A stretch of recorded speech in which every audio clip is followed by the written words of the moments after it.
গাজীপুরে অবস্থিত ঢাকা প্রকৌশল এবং প্রযুক্তি বিশ্ববিদ্যালয়ের নতুন উপাচার্য নিয়োগকে কেন্দ্র করে একদল শিক্ষার্থীর চলমান আন্দোলন আজ রোববার সংঘর্ষের রূপ নিয়েছে।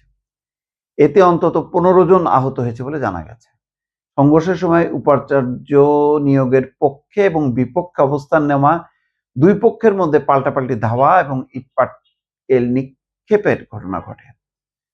সকাল থেকে ডুয়েট ক্যাম্পাসে এই উত্তেজনাকর পরিস্থিতির সৃষ্টি হয়। বিশ্ববিদ্যালয় কর্তৃপক্ষ বলছে যে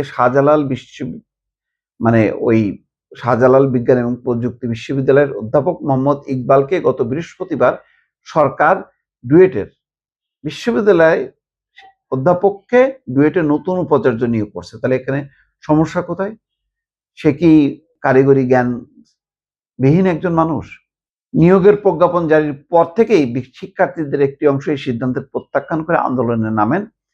তাদের পাশাপাশি বিশ্ববিদ্যালয়ের কয়েকজন শিক্ষক নেতা ও ডুয়েটের জ্যেষ্ঠ শিক্ষকদের মধ্য থেকে উপাচার্য নিয়োগের দাবি জানিয়েছেন। ঠিক আছে, আমি বুঝলাম যে পক্ষ বিপক্ষ আছে, তো ঠিক আছে, তো এটা একটা পলিসির ব্যাপার হইতে পারে যে সে যোগ্য দক্ষ কিনা। এটা নিয়ে শিক্ষার্থীদের মধ্যে সংঘর্ষ হবে কেন?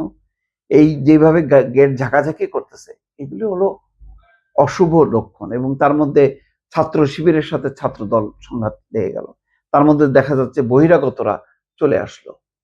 কেন এইরকম নৈরাজ্য কেন চলবে? ভিসি নিয়োগ হলো এটা সরকারের একটা অগ্রাধিকার। আমরা সরকারের সবসময় বলি যে এই ক্ষেত্রে যোগ্যতা জ্যেষ্ঠতাকে যাতে প্রাধান্য দেওয়া হয়, যাতে দলীয়করণ সামনে না আসে। এটা এই পলিসি লেভেলে বিতর্ক হইতে পারে, এটা নিয়ে চাপ হইতে পারে, কিন্তু সরকার এটা পারবেই না, এটা করতেই পারবে না। সুতরাং করলে সেটাকে প্রতিহত করার জন্য নামতে হবে। তাহলে যিনি আছেন তার বিরুদ্ধেও ছাত্রদল নামবে, যিনি আসছেন তার পক্ষে ছাত্রদল থাকবে আর তার বিপক্ষে শিবির থাকবে।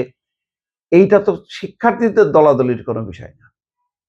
শিক্ষার্থীরা তাদের স্বার্থ রক্ষার জন্য তার ক্যাম্পাস, তার পড়াশোনা, তার সুযোগ সুবিধার ব্যাপার নিয়ে সে আন্দোলন করতে পারে, বক্তব্য রাখতে পারে। কিন্তু কাকে নিয়োগ দেবে না দেবে এইটা সরকারের পলিসি ম্যাটার্স।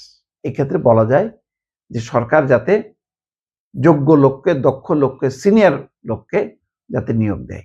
কিন্তু আভ্যন্তরীণ কোন্দল হবে এই শিক্ষকদের মধ্যে, সেখানে ছাত্ররা জড়ায় পড়বে, এটা কি গ্রহণযোগ্য হইতে পারে? প্রশ্ন রাখলাম, নিশ্চয়ই এর উত্তর আপনারা দেবেন।